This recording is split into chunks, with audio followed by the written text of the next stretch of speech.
Chapter 52. Sun Moon had only one path to take. Go to the beach and wait for Alter.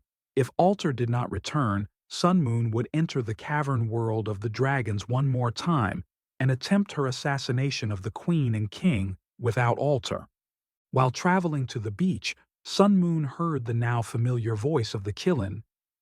You were not successful? It was asked as a question, but the tone was more of a statement. My companion was detained. Sun Moon said, her voice subdued. Alter? Detained? How does one detain a shapeshifter? I don't know what happened to her. I plan to wait for her and then go back and try to kill them and possibly rescue my friend if she doesn't return. I see. The Chillin stepped closer to Sun Moon. I will help you if she doesn't return. Sun Moon smiled. Thank you. It would be wonderful to have your help. Oh, you'll have more than my help. Follow me.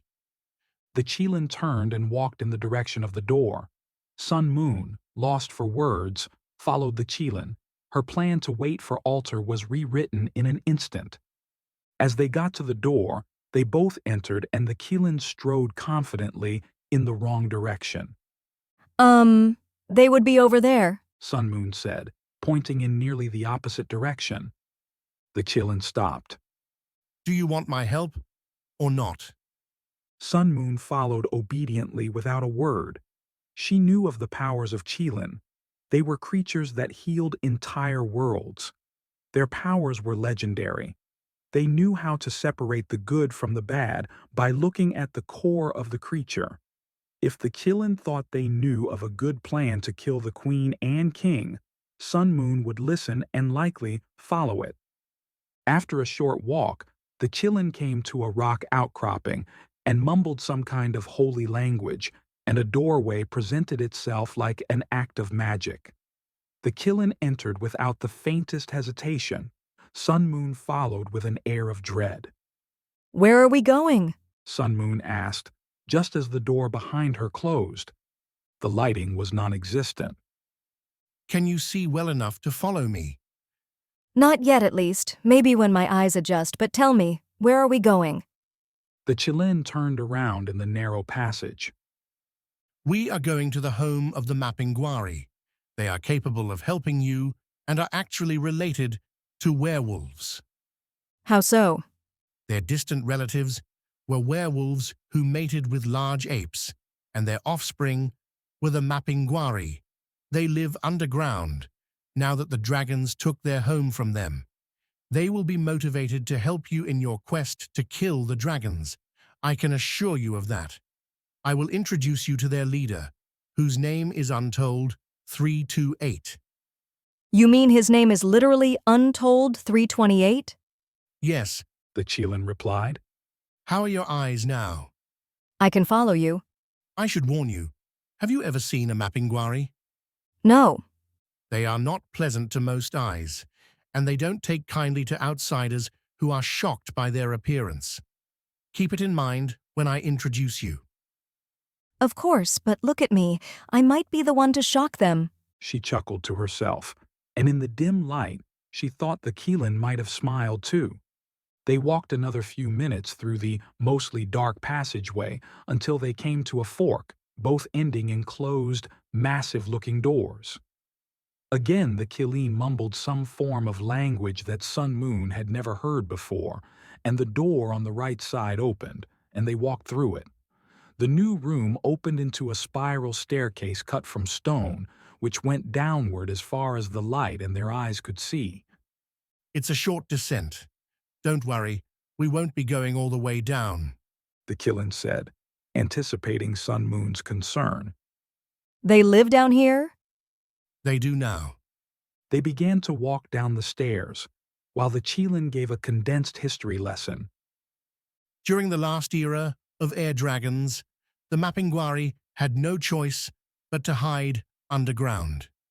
The air dragons wanted to exterminate them, seeing them as competitors for their food and resources. They brought them to this island, but a few generations later, they then decided even this island should be reserved for the dragons, Why this island if they have all the land? because they found this cavern with all of my mythical creatures, and they wanted their powers. They felt that if they killed them and drank their blood, somehow that would give their royal family special powers. Did it? No, of course not. But in those days, the air dragons were superstitious creatures, especially the royal families. If not for the hard work of my ancestors, these creatures would all be extinct, at least on this planet.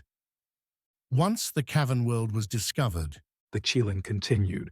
the royalty decided that such a magical place as this should be their palace, and so that is exactly what they did. They turned it into a summer palace for the king of the air dragons. The mapinguari watched their home, the last vestige of their homeland, become yet another outpost of the air dragon royalty. They worked tirelessly for several generations, building out their refuge underground, and swore that they would push the air dragons out of their new homeland. And they did? No, not the mapinguari, but rather a thing that no longer lives on this island. Who? It is a what? Cold weather. As recently as 2,000 years ago, this island was a summer palace for dragon royalty. However, the planet's axis shifted, and it was enough for the weather patterns to shift too. Temperatures tumbled in this region and warmed in the northern regions. The dragons didn't like the cold weather, whereas the mapinguari thrived. It wasn't long before the air dragons abandoned not only this palace, but all of their southern palaces. That's why the northernmost latitudes show their bones. Sun Moon said under her breath, touching her necklace. Yes, that's where they all migrated. They lived in the northern reaches of the planet for hundreds of years. However, their territories became smaller and smaller as the colder weather was encircling the entire planet. Why did the whole planet turn cold? Part of the grand cycles of nature. It is the way that nature orchestrates apex creatures. It experiments until it finds a creature that can live in nearly any climate, either through technology or rapid biological evolution. The dragons did not have either of these, so they died out, all except the sea dragons that you see today. They found a way to tolerate the cold. How? Sun Moon asked. When sea dragons were first created, they mated with a large fish called the Orinmodi, the legendary sea serpents. But one thing these creatures possessed was a tolerance for cold water. This gave the sea dragons an ability to survive the ice age that enveloped this planet. The air dragons died out. They had descended about 20 meters when a powerful voice bellowed out from the floor below. My favorite curator, so good to see. And I see you have friend. It is werewolf. Amazing. Come down, I will pour drinks for us. Sun Moon understood what the Qilin meant. The untold 328 was a creature that looked like a distant cousin of the werewolf, but instead of a wolf, it was an ape. And this ape had only one eye in the very center of its forehead and one in his chest. It was massive, standing at least 3 meters tall with broad shoulders, huge chest, strong arms, and fur everywhere. Its eye in the chest was focused, with an intelligence that surprised Sun Moon given its overall appearance. When they came down far enough, they followed Untold 328 to a table that was cut out of the wall of limestone. Wood chairs surrounded the table like primitive art forms of a long-lost culture. So, what brings you to my table? Allow me to make introductions first. Please. The Qilin turned to Sun Moon. This werewolf is called Sun Moon. She is new to this island, but already has come to the opinion that the air dragon and the queen of the sea dragons must be eliminated. They have already consummated their royal purpose, and the queen carries offspring, and these offspring are the real concern. And Sun Moon, this creature standing before you, is Untold 328. Within the mapinguari culture, he is their chief. Sun Moon is the shaman of her tribe. How do you greet in your tribe?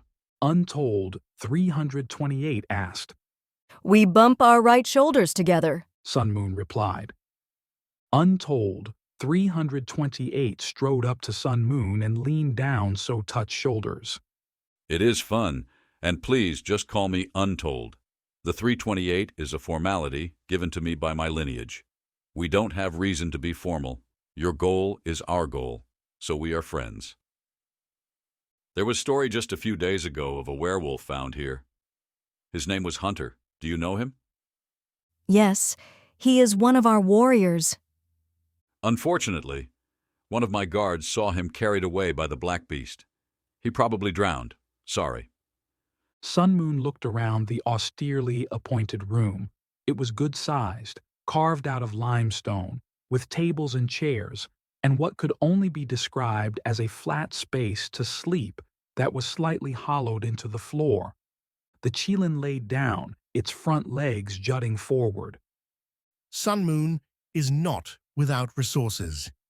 In addition to the blowgun, she has poison darts from the willow bird, and a servitor as her helper. Untold stared at Sun Moon, his eyes hopeful. You have plan? Yes, of course. Our plan was to kill the queen and then the king. And then? Everything returns to normal, the way it was before these creatures came to our world. We have different plan. Same start, different end. What is your plan? Sun Moon asked. Untold crossed his arms over his barrel chest and looked down at his guests. We will kill the dragons, but we have a new god, and they will rule this planet on our behalf. Sun Moon narrowed her eyes to slits and cocked her head in an uneasy angle. A new god? Untold nodded. The queen believes she is god of this planet. Our god came to us just days ago.